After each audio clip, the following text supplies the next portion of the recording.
Algunos tenemos fotos en Facebook y fue un hermoso servicio, hermano. Le damos gracias a Dios por ello. Vamos a seguir haciendo este tipo de interacción. Hoy, pues, para los que no estuvieron, creo que todos estuvieron, pero por si acaso tuvimos a Daniel a las 10, parte 2, y le hicimos pregunta al pastor Daniel. Muy interesante, nos quedamos cortos porque una hora no es suficiente. Con Daniel yo me quedo hablando usualmente 3 horas, siempre que me encuentro con él. Así que 3 y a veces me hemos tenido hasta 4. Se puede imaginar. Y hay muchas preguntas que uno quisiera saber y hacerse, pero al menos mi propósito, o el propósito de esto es ir conociendo un poco y pues adaptándonos unos a los otros. Lo mismo van a hacer ellos conmigo. Yo pienso visitarles en otra ocasión para este intercambio. La única cosa es que usualmente yo soy el que termino preguntando y contestando, porque ellos son más pequeños y están un poquito más tímidos en estas cosas. Pero ese es el propósito, hasta que lleguemos a la unión que Dios quiere. Bien, vamos a comenzar. Y la semana antipasada, predicamos sobre la primera palabra o la primera declaración de Cristo en la cruz. Quiero continuar la temática, son 7 palabras, serían 7 sermones. No sé si vaya a ser los 7, pero al menos quizá los primeros 3, dado que los primeros 3 palabras de Jesús en la cruz tienen que ver o se enfocan con su sentir acerca de las personas. Y el tema de hoy que vamos a tratar es la segunda declaración de Cristo en la cruz, salvación de un criminal. Y este pasaje que vamos a exponer, voy a tratar de hacer lo más posible, a ver si pueden resumir todo el material. Es muy interesante. Mientras lo he leído, mientras lo he meditado, mientras lo he investigado, me he enriquecido mucho. Es una palabra que la hemos escuchado con frecuencia en Semana Santa y no le damos a veces la importancia del evento que aconteció ahí. Es un evento impresionante, milagroso. Y quiero tocar el pasaje en todo el contexto que pueda. Y recordando, volviendo a la escena del Calvario, recuérdense que el sufrimiento físico de Jesús y de estas personas que eran sacrificadas, esto era algo continuo, esto era una práctica que tenía los romanos para asesinar a personas que eran enemigos del gobierno romano. El sufrimiento físico de los que eran crucificados era agonizante. En años pasados, o el año pasado, tuvimos unas clases y dimos detalle de cómo es la crucifixión en cuanto a los clavos, los azotes, todo eso es bastante impresionante. Permítanme un momento. Y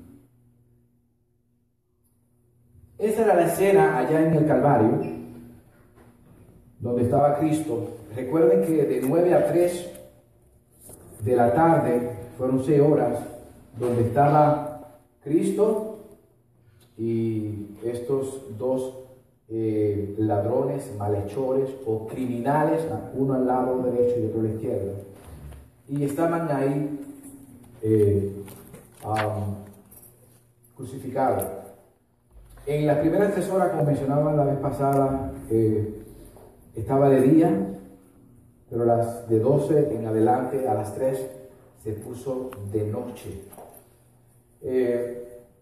En la primera declaración Jesús muestra preocupación por los burladores romanos y por los judíos que menospreciaban a Jesús. Y vemos la primera palabra que ya la expusimos el domingo antepasado, donde Jesús dice y suplica: Padre, perdónalos porque no saben lo que hacen. Luego después Jesús menciona la segunda declaración, donde él dice: y demuestra preocupación por un criminal arrepentido y le promete al criminal con estas palabras: te aseguro que hoy estarás conmigo en el paraíso.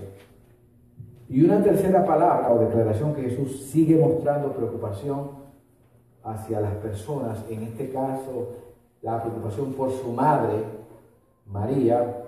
Él hace una provisión para María y dice la tercera palabra, que es: mujer, ahí tiene a tu hijo, haciendo referencia a Juan. Y hijo, haciendo referencia a Juan, ahí tienes a tu madre. Si ven, en las tres primeras palabras, lo que hace Jesús es demostrar preocupación por los enemigos. En la segunda palabra, mostrar preocupación por ese ladrón al lado de él, que se arrepintió. Y tercero, preocupación por su madre.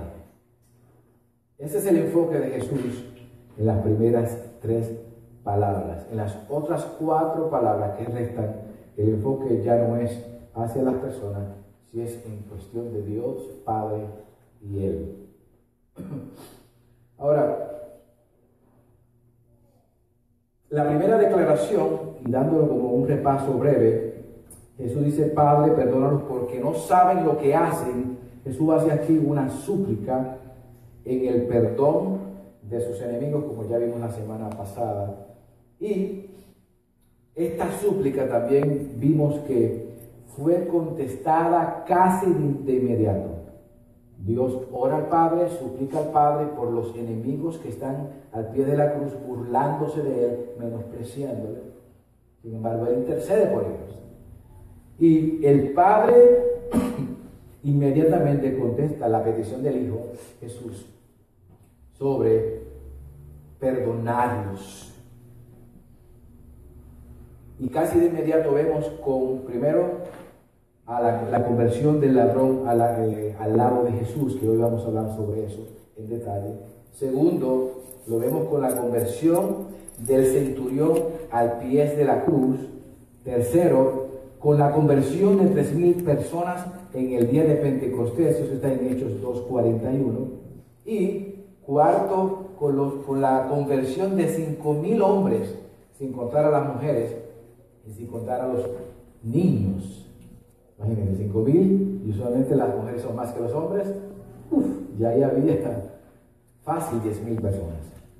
Y por último, con la conversión de muchos de los sacerdotes judíos, que gran parte de ellos fueron responsables de empujar para que Jesús fuera crucificado en la cruz. Ahí vemos la respuesta a la petición de Jesús al Padre, casi de inmediata siendo contestada. Por tanto, en esta primera declaración vemos que Jesús está intercediendo primeramente por las personas que estaban al pie de la cruz, pero también de manera futura a aquellos que habían de creer en Él y arrepentirse.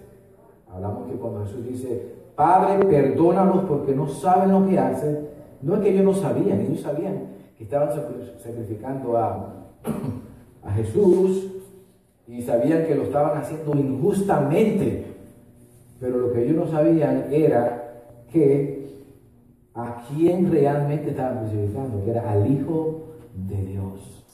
Ellos no entendían eso, sus mentes estaban cegadas. Ahora, entrando entonces a la palabra de hoy, en el tiempo que nos resta, Lucas 23:43, aquí está la segunda declaración, donde Jesús dice al ladrón arrepentido, vamos a llamarle ladrón arrepentido, y al otro ladrón, el ladrón no arrepentido, para darle un nombre. Y dice Jesús al ladrón arrepentido: te aseguro que hoy estarás conmigo en el paraíso. Y aquí lo que Jesús está haciendo es una promesa de salvación a un criminal que no era bueno, no había hecho cosas buenas, por eso estaba en la cruz, porque había hecho crímenes, había cometido crímenes. Ahora, quiero que vayan conmigo a la Biblia rapidito, a Lucas 23:32, que son los versos que leímos al principio, para que saboreemos un poquito el contexto de estos versos, el contexto de este evento en la cruz. En Lucas 23:32, y yo lo voy a estar leyendo quizás en otra versión, pero es lo mismo. Y aquí dice, Lucas 23:32, también llevaban con él, o sea, con Jesús, a otros dos, ambos criminales, para ser ejecutados. Cuando llegaron al lugar llamado La Calavera, lo crucificaron allí, junto con los criminales, uno a su derecha y otro a su izquierda. Eso es importante, lo veremos después. Padre, dijo Jesús, perdónalos porque no saben lo que hacen. Mientras tanto, echaban suertes para repartir entre sí la ropa de Jesús. Y ven ahí, mientras Jesús dijo la primera palabra, no estaba realmente todavía en la cruz clavado, sino parece que estaba en el proceso de ser clavado en la cruz. Por eso que dice más abajo, que mientras tanto echaban suertes para repartir entre sí la ropa de Jesús. Verso 35 dice, la gente, por su parte, o el pueblo, se quedó allí observando. Y aún los gobernantes estaban burlándose de él. Salvó a otros, decían, que se salve a sí mismo si es el Cristo de Dios el escogido. También los soldados se acercaron para burlarse de él. ¿Ven la repetición? Le ofrecieron vinagre, verso 37, le dijeron, si eres el rey de los judíos, sálvate a ti mismo. Que había sobre él un letrero que decía, este es el rey de los judíos. El verso 39 dice, uno de los criminales, habían dos, pero uno de los criminales, allí colgado, empezó a insultarlo. La otra versión dice a burlarse de Jesús. Y mire cómo le dice ese criminal. El criminal no arrepentido, ¿no eres tú el Cristo? Y se burla y dice, sálvate a ti mismo y a nosotros, o sea, y sálvame a mí también, si es que tú eres el Cristo. Vamos a hacer algunas observaciones rapidito aquí, en este verso. Primera observación. Fíjese en esto que leemos en este pasaje, que hay cuatro grupos de personas que se burlan de Jesús en la cruz. Primero es el grupo que es mayor, que es la multitud, el pueblo. Segundo, los gobernantes se están burlando de Jesús. Tercero, todos los soldados se están burlando de Jesús. Y por último, aún los dos criminales, malhechores o ladrones, como le llama otra versión, colgando en la cruz, también se estaban burlando de Jesús. Ahí no había una persona que no estaba burlando de Jesús, con excepción pues de María, Juan y los discípulos que realmente no habían. Ahí estaba Juan y María. Pedro no se sabe dónde estaba, y los demás no se sabe dónde estaban. Pues vemos entonces cuatro grupos y absolutamente todos se burlaban de nuestro Señor Jesucristo, unos en forma pasiva, porque hay algunos que se burlan de manera tranquila, pero se están burlando, observando y haciendo gestos con desprecio. Usted sabe, las muecas que no hace, ya usted sabe, el gesto vale más que 1000 palabras, y eso lo vamos a ver en la Biblia. Y otros en forma activa, insinuando, insultándole, diciéndole, sálvate a ti mismo, si es que puedes, tú que dices que eres rey, estás ahí enganchado, no eres nadie, era una mofa. Ahora, todo este escenario, vemos todos estos cuatro grupos de burlándose, mofándose de Cristo. Vemos en el Salmo 32, apunte, 6, que esto ya estaba profetizado. Tenía que ser así y así se cumplió. Salmo 32, la burla de todos habían sido profetizada en el Salmo 22, 6, donde dice, soy la burla de hombres. Era una referencia al Mesías. Y mujeres, todo el mundo me desprecia. Y esto fue escrito a miles de años antes. Todos los que me ven se ríen de mí. Y en son de burla, tuercen la boca. ¿Ves? Se mofaban así con el gesto. Tuercen la boca y mueven la cabeza, como que dicen. Qué pena, qué desgracia este hombre, qué locura. Segunda observación que vamos a ver en estos pasajes es que vemos dos criminales burlones, uno a la izquierda y otro a la derecha. Y esto tenía su significado. Estos dos criminales, que en otra versión se les llama malhechores o ladrones o criminales, lo mismo, se cree que pudieron ser cómplices o aliados del rebelde y el asesino Barrabás. ¿Se recuerdan de Barrabás?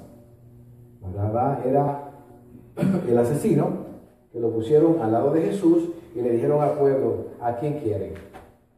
Bueno, Barrabás ya sabían que era un criminal. Había razón por qué debían de crucificarlo, pero Jesús no tenía prueba de nada. Jesús nunca pudieron encontrar pecado en contra de él.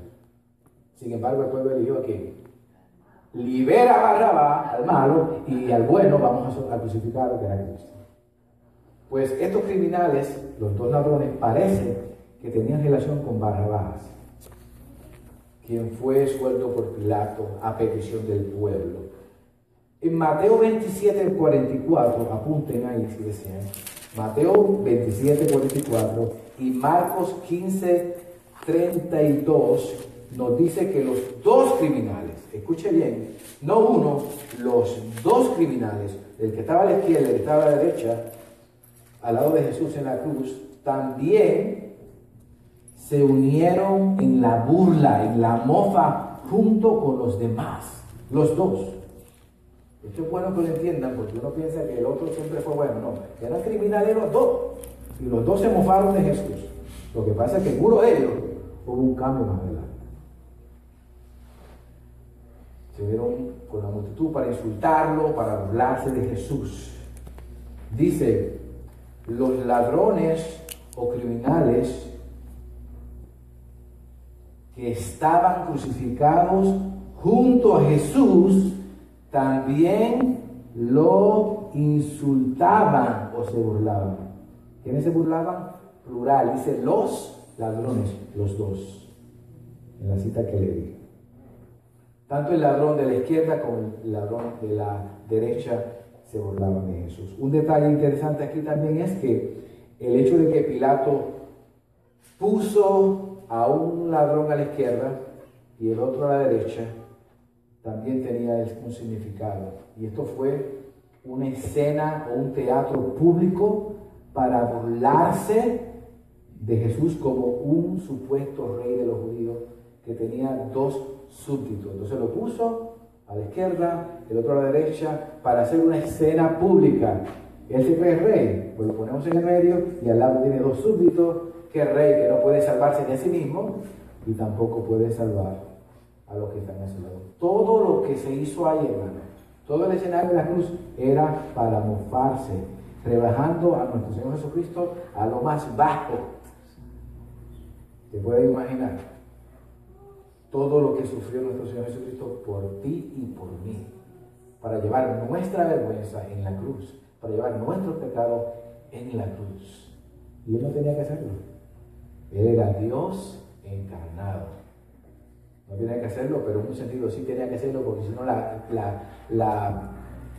raza humana no hubiera tenido salvación, sino era perdición eterna.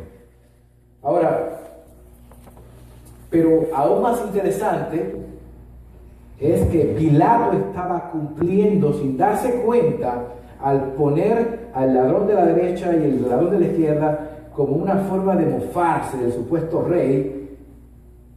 Pilato estaba cumpliendo y siendo usado por Dios sin saberlo por lo que ya se había profetizado en Isaías 53:12. Ya se había profetizado que así tenía que ser. Aquí vemos la soberanía de Dios, hermano.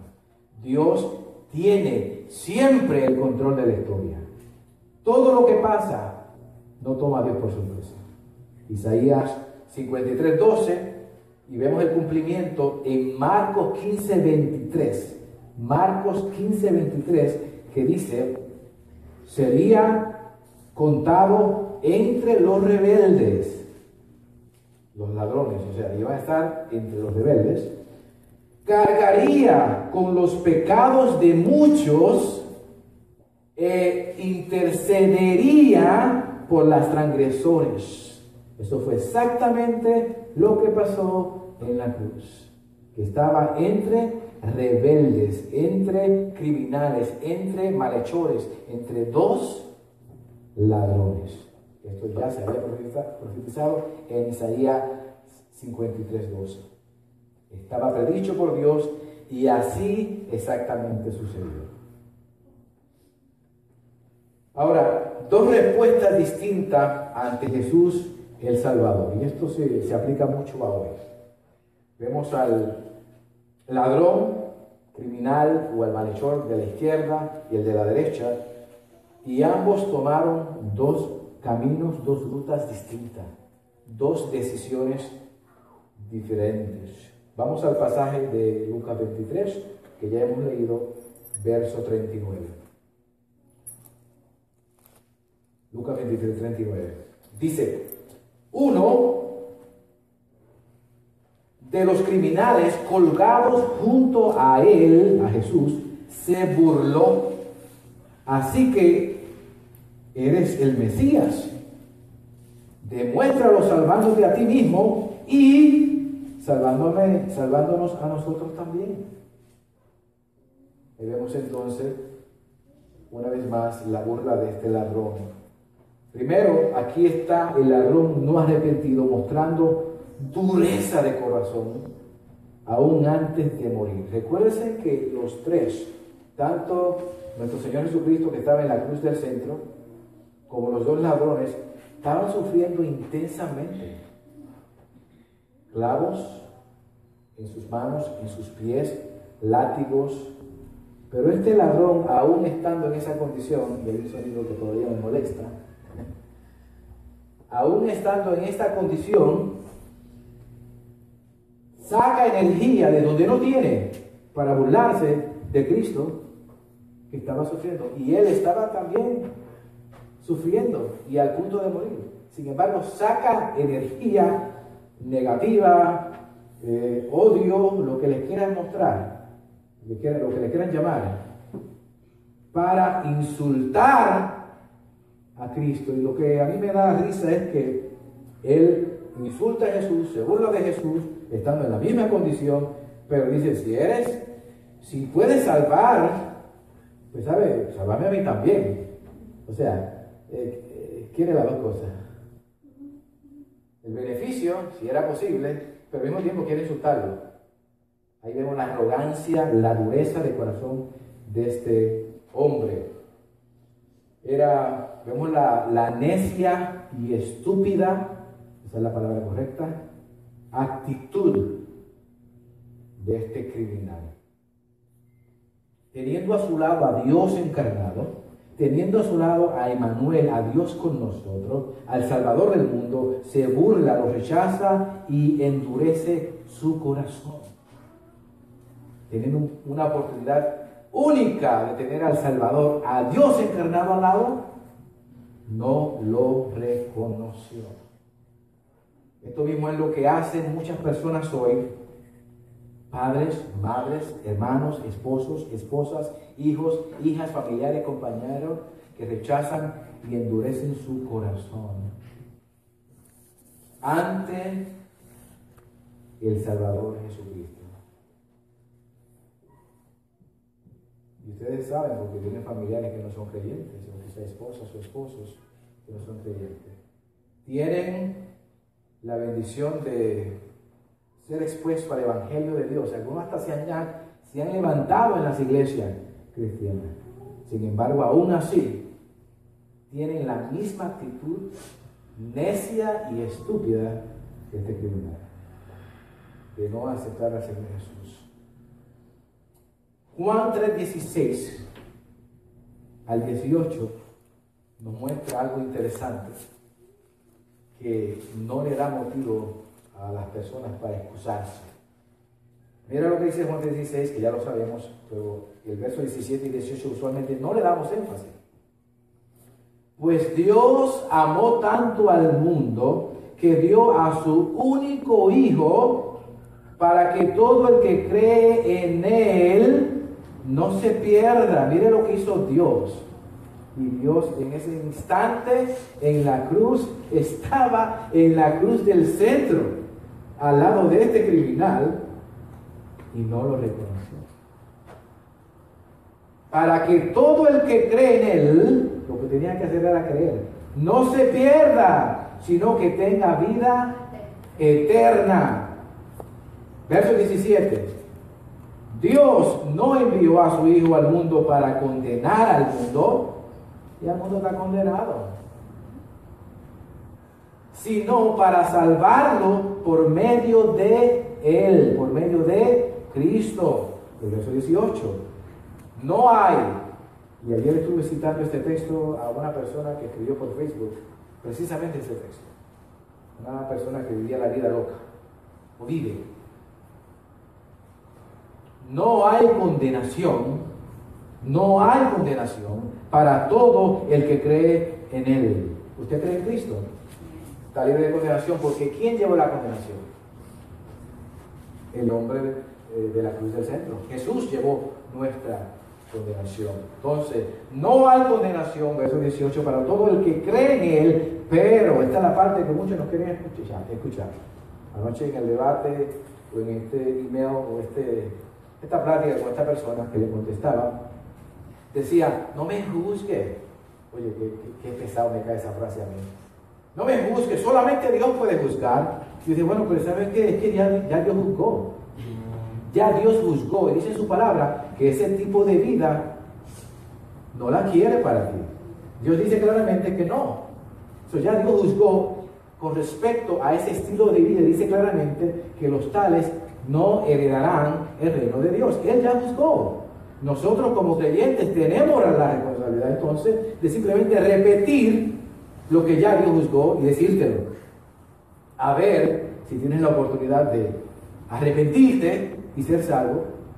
Sí te juzgo. Le dije, estás equivocada. Sí te juzgo. Porque la palabra dice, Jesús mismo dice, creo que es en Juan 7:14, o aquí la cita ahora, por ahí, dice que no juzguemos según las apariencias. Pero la parte 2 que no leen, Jesús dice, juzguemos, pero juzguen con justo juicio. Hay dos formas de juzgar. Una que es juzgando por lo que vemos por encima. Nosotros no sabemos el corazón de la persona, no conocemos el corazón de la persona. Se pueden ver o tener una apariencia y estar nosotros muy equivocados. Hay personas que parecen santas, son diablas. Y hay personas que parecen diablas y pueden que estén en una relación con Dios. No sabemos, no podemos juzgar la apariencia, dice Jesús, pero sí podemos juzgar con justo juicio el fruto externo que se ve en sus actitudes y manera de vida, que es contraria a lo que ya Dios juzgó y estableció. Hay que juzgarlo, porque Dios ya lo hizo. Termino con el texto. No hay condenación para todo el que cree en Él, pero todo el que no cree en Él ya ha sido condenado, porque por no haber creído en el único Hijo de Dios. ¿Por qué fue condenado? El varón que estaba en la cruz, a la mano izquierda, porque no creyó al único Hijo de Dios, Jesucristo. Este criminal no se arrepintió aún estando al borde de la muerte, aún en su más miserable dolor, aún con el dador de la vida eterna a su lado, y aún con su burla pretendía que Jesús lo salvara si era posible. ¡Qué ironía! Lo insulta, pero sabe que si puede salvarme, sálvame. Arrogancia total. ¿Qué enseñanza sacamos de aquí? Bueno, que algunos quieren tener a Jesús, escuche bien, algunos quieren tener a Jesús como el salvador de su vida. Sálvame, que perezco. Sálvame de esto, sálvame de lo otro, sálvame. Yo quiero que tú seas mi salvador. Todo el mundo quiere un salvador. El problema es que no quieren un Señor. Quieren a Jesús como su salvador, pero no lo quieren como Señor, amo y dueño de su vida. Y que le diga, así que tienes que vivir. No, Señor, hasta ahí llego yo. Similar a este ladrón. Sí, lo quería como salvador, pero como dueño, Señor, no me interesa. Lamentablemente, muchos con toda la oportunidad del mundo para abrazar la vida eterna con Jesús, lo van a rechazar, no van a creer en Él, no van a arrepentirse. Hermano, esto es una realidad pesada, triste, pero tenemos que aceptarla. Tenemos familiares nuestros que llevamos años hablándole de Cristo, conocen nuestro testimonio, conocen el Evangelio, o le hemos presentado, nada, no se mueve ni un pelo. Sí, hablan por encima, que Dios es bueno, que sí, que chévere, ay, qué bueno, y cuando están en necesidad, ¿a dónde van? Señor, sálvame, ayúdame en esta prueba. Siempre, esto, no, yo conozco familiares míos que lo hacen continuamente. Ahora, cuando yo le dije, pero yo quiero de ti, que te entregue, que te arrepientas, que des un giro de 180 grados y vivas para mí, yo soy tu Señor. No, esa parte no me interesa, pero ayúdame. Muchos, con toda la oportunidad del mundo para abrazar la vida eterna con Jesús, lo van a rechazar, no van a creer y no se van a arrepentir, porque tendrán un corazón endurecido como este criminal. Lamentablemente es pesado, pero tenemos que aceptarlo. Nuestra parte es exponer el Evangelio. Hasta ahí llego yo. La parte el resto lo hace Dios. Y es triste, pero muchos de nosotros hemos tenido tenemos y hemos tenido personas que ya se han muerto y nunca hicieron la paz con Dios. Nunca. Lo mismo que le pasó a este criminal. ¿Cuál será su fin? Pues lamentablemente será la condenación eterna por su incredulidad en Jesucristo, el único que puede rescatarnos del pecado y librarnos del infierno eterno. Ya he repetido esto varias veces y la Biblia enseña claramente que la razón por qué las personas van a ir al infierno y no se van a salvar es por no haber creído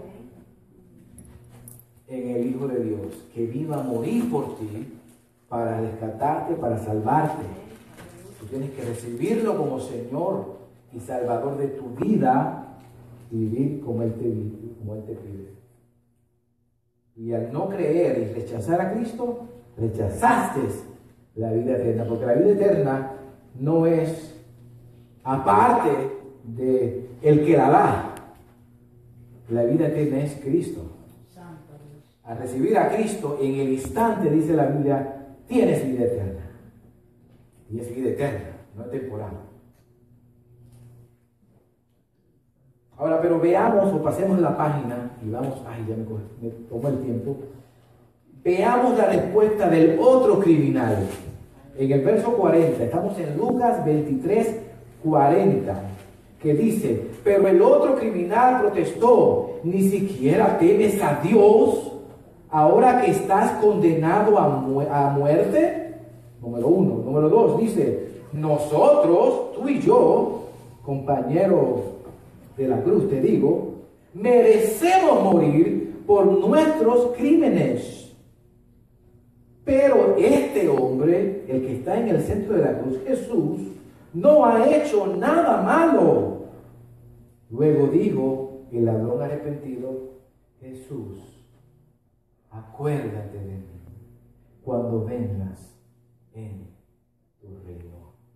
¿Qué cambio, Un criminal que hacía minutos o quizá una hora antes insultaba a Jesús igual que el otro compañero, igual que toda la multitud. De repente hubo un cambio. ¿Qué pasó? ¿Cómo ese criminal da una respuesta diferente a su compañero cuando antes estaban en el mismo asunto? Arrepentimiento, esa es la palabra. La obra del Espíritu Santo en el corazón del hombre. Aquí está el ladrón arrepentido en la cruz, mostrando indignación por la burla del ladrón no arrepentido hacia Jesús. Miren el verso 40 que dice que el criminal arrepentido protestó, dice una versión. La otra versión dice, reprendió a su compañero, le molestó, estaba indignado. Pero ¿cómo va a ser si antes no estaba indignado? Pero segundos o minutos después cambió su corazón.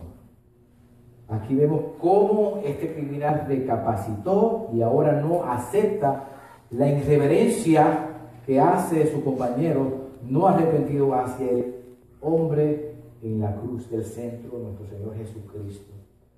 Algo grande ha pasado de repente en este criminal. Ahora no piensa igual, ahora no siente igual y ahora no actúa igual. Eso es un arrepentimiento genuino.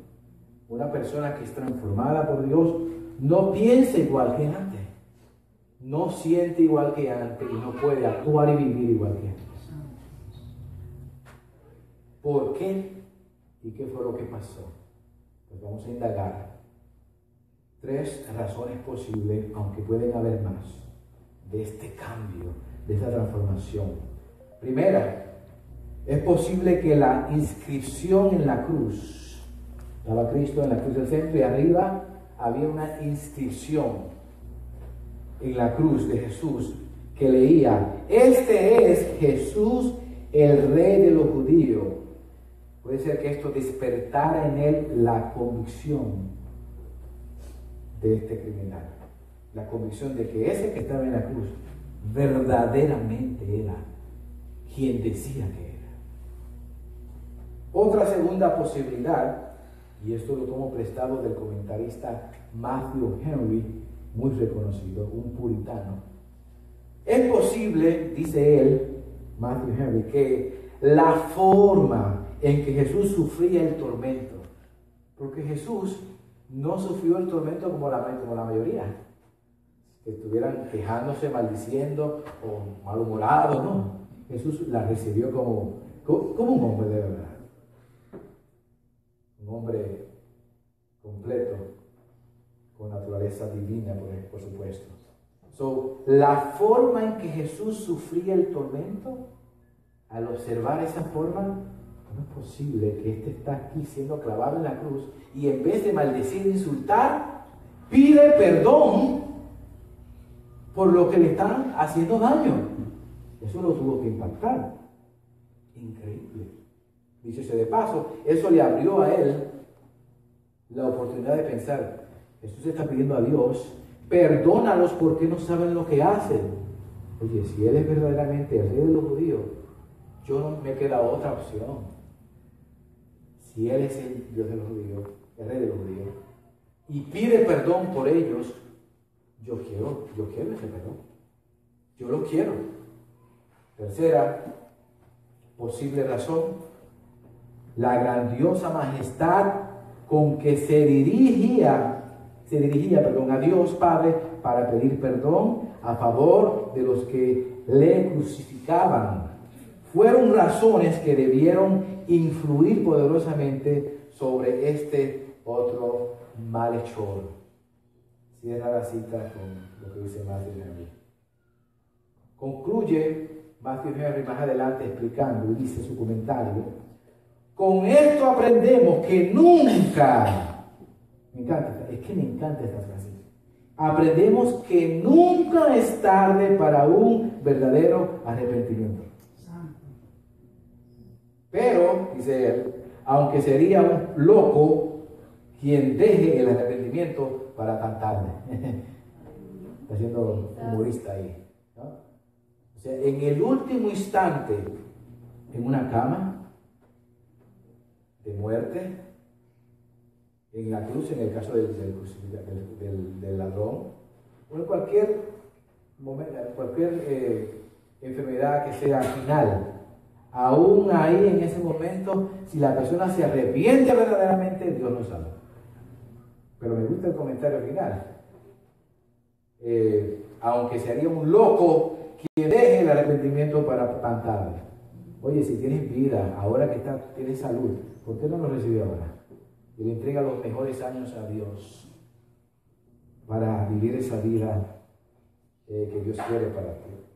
Veamos más adelante, ahora los versos que continúan, el verso 40. Y aquí vamos a ver cuatro respuestas de este criminal arrepentido, y vamos a ver la promesa de Jesús. La primera respuesta que vemos en este criminal arrepentido es que temió a Dios. Tuvo temor de Dios, y eso está implícito en las palabras que le dice a su compañero. Verso 40 dice: el criminal arrepentido reprendió a su compañero que se burlaba y le dijo: ni siquiera temes a Dios. ¿Ven la palabra? Temes a Dios. Lo que está implicado aquí es que, bueno, tú no temes a Dios, yo temo a Dios. Por eso dejé de burlarme de Él. Yo tengo temor de Él. Ahora que estás condenado a muerte, termina la pregunta. Entonces, esto da a entender que fue el temor a Dios lo que detuvo al criminal arrepentido para no continuar mofándose de Jesús como lo seguía haciendo su compañero y como lo seguía haciendo toda la multitud. La diferencia lo hizo, que él tuvo temor a Dios. Es el temor a Dios la primera evidencia de que este criminal se había convertido y que era ahora una nueva criatura. Las cosas viejas habían pasado, y aquí ahora son cosas nuevas. El temor a Dios, el temor al juicio de Dios. Aquí no estamos hablando de un temor simplemente reverente en un sentido, sino que el temor al juicio de Dios. Él sabía que si moría ahí, le esperaba un juicio, una condenación eterna. Sabía que la ira de Dios iba a ser sobre él. Él necesitaba temer a Dios y arrepentirse.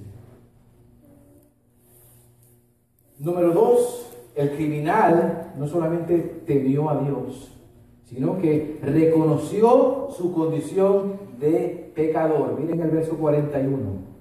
Reconoció su condición de pecador. Él dice: nosotros merecemos morir. Él acepta: yo debo morir. Y tú también, oíste. Los dos somos igual de sinvergüenza. ¿Y por qué? ¿Por qué debe morir? Dice: nosotros merecemos morir. ¿Por qué merecía morir? Y él da la respuesta: por nuestros crímenes. Merecemos morir, y yo merezco morir por mis pecados, por los crímenes que hice. La segunda evidencia de que el criminal se había convertido fue reconocer que era pecador, que era culpable de sus hechos pecaminosos. Por lo tanto, él merecía castigo y él merecía muerte, porque la paga del pecado es muerte. En muchos casos, muerte física, que era el caso de él. No siempre es muerte física, pero también es muerte espiritual. Hay otra versión que lo dice así: quien solo vive para pecar. Esta es una versión actual.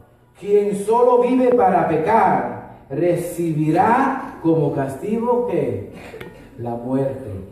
Recibirá como castigo la muerte. Un reconocimiento de la condición pecaminosa de la persona es necesaria como segunda evidencia de que ha habido un verdadero arrepentimiento, de que ha habido una conversión genuina. Por eso enfatizamos y seguiremos enfatizando, porque la Biblia lo enfatiza, que no es simplemente pasar aquí, hermano. Eso no te hace salvo y eso no te hace cristiano. Tiene que verse un temor de Dios reverente o del juicio de Dios, primero, para que esa persona despierte el arrepentimiento. Segundo, tiene que haber un reconocimiento de que eres pecador y que necesitas un Salvador porque eres pecador. Sí, ciérrame la puerta, por favor. Que están con el merengue ahí. Segunda evidencia de que ha habido un verdadero arrepentimiento, así como la comparación la podemos hacer con el hijo pródigo. En Lucas 15:17, el hijo pródigo dice en la Biblia que él volvió en sí. Otras versiones lo dicen así: él volvió en sí, el hijo pródigo volvió en sí, entró en razón, se puso a pensar, él recapacitó, cayó en cuenta, comprendió, reconoció su pecado. Todo esto son diferentes versiones que lo exponen de diferentes formas. Eso es lo que tiene que acontecer en una persona que realmente se ha convertido a Dios, una persona que realmente se ha arrepentido delante de Dios. Tercero, vemos el criminal que reconoció a Jesús como inocente, como sin pecado. El verso 41 dice: pero este hombre, hablando el ladrón arrepentido, este hombre, o sea Jesús, no ha hecho nada malo. Él está reconociendo que Jesucristo, que está en la cruz del medio, Él no ha hecho nada malo, Él es inocente, Él es justo, Él es sin pecado. Solamente una persona sin pecado puede salvarte a ti de tus pecados. ¿Quién es el único que no ha pecado? Jesucristo. ¿Por qué? Él es Dios encarnado. Él es Dios encarnado. Jesús era completamente inocente, completamente justo, completamente sin pecado. Todo el que se convierte debe reconocer que Jesús es sin pecado y por eso pudo pagar al Padre por nuestros pecados. Uno de mis textos favoritos de la Biblia es 2 de Corintios 5:21. Mire lo que dice, y yo prediqué sobre esto hace ya 1 año y medio aquí. Afirma 2 de Corintios 5:21: Cristo nunca pecó. Cristo nunca pecó, pero Dios lo trató como si hubiera pecado. ¿Por qué? Para declararnos inocentes por medio de Él. Somos inocentes hoy día al aceptar a Cristo y su sacrificio, porque Él pagó por nosotros. Y Dios, para poder brindarnos el perdón, necesitaba a alguien puro, perfecto, sin pecado, que diera ese pago, ese sacrificio. No había en este mundo nadie. De Adán y Eva, todo el mundo son pecadores. Por cuanto todos pecaron, dice la Biblia, Romanos 3, todos estamos destituidos de la gloria de Dios. Por tanto, necesitamos a alguien que sea perfecto y pague por nosotros. ¿Quién fue? Solamente Cristo, el de la cruz del Señor. Este hombre ya entendió eso. Entendió que comenzó a temer a Dios, que era un pecador y merecía morir por ser pecador. Y miró hacia Jesús como la persona que podía salvarle de su pecado, porque era justo, era perfecto, era sin pecado. Cuarto, el verso 42. El criminal pidió a Jesús un lugar en su reino. Dice el verso 42, luego dijo el ladrón arrepentido, Jesús, me encanta esta humildad de este hombre, de arrogante, sinvergüenza, criminal, póngale todo lo que le dé la gana. Dios lo cambió, y mire la humildad de él, donde dice, luego dijo Jesús. ¿Sabe lo que significa Jesús? Salvador. Jesús, Salvador. Acuérdate de mí cuando venga en tu reino. Aquí el criminal pide con fe y esperanza a Jesús.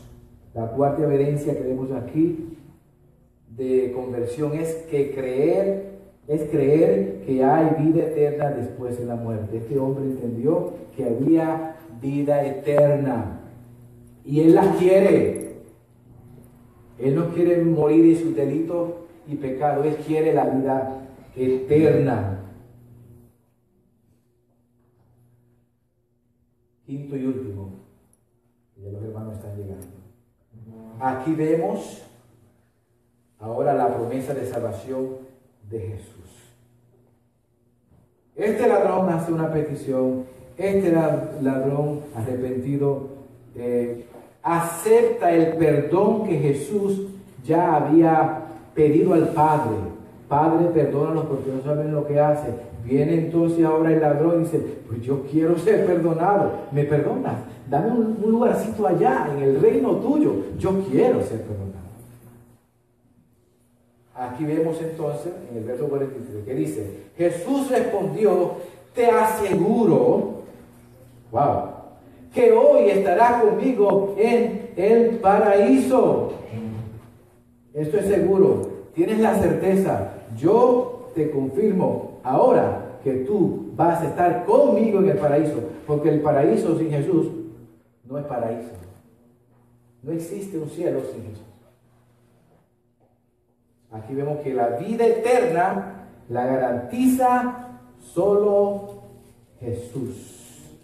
Y que en el momento que el creyente muere, pasa inmediatamente a morar con Jesús, que es mucho mejor. No hay tal cosa como purgatorio. No.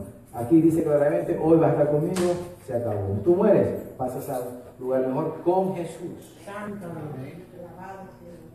Concluimos y vamos a estar de pies porque ya nos vamos. Aún nuestros familiares, amigos, compañeros pueden ser salvos sin importar qué edad tengan ni cuán horrendo sea su pecado. Jesús puede salvarlo si se arrepiente, hermano. Yo le exhorto a usted. Yo he sido muy motivado por esta palabra. Dios puede salvar a tu esposo inconverso. Dios puede salvar a tu esposa, puede salvar a tu hijo, Dios puede salvar a tu padre, Dios puede salvar a tu hermano. Lo puede hacer. Mientras esté vivo, mantengan la fe en el Señor. Es difícil, por supuesto. Pero tenemos aquí un modelo a seguir y a ver, de que aún un hombre tan criminal, asesino, ladrón, toda su vida, eso fue su carrera, al final de sus días allá en la cruz, todavía él pidió por salvación y Jesús dijo, hoy te aseguro que estarás conmigo. Hay esperanza, hermanos. Aleluya. Solamente nos resta confiar en Dios, orar, ponerle en la mano de Dios y que sea su voluntad. Tenemos dos modelos. Uno que endurecerán sus corazones hasta el final y no van a ser él, lamentablemente tendrán el infierno eterno. Pero tenemos la esperanza de otro que van a recibir y van a aprovechar, van a echar manos de la salvación en Cristo.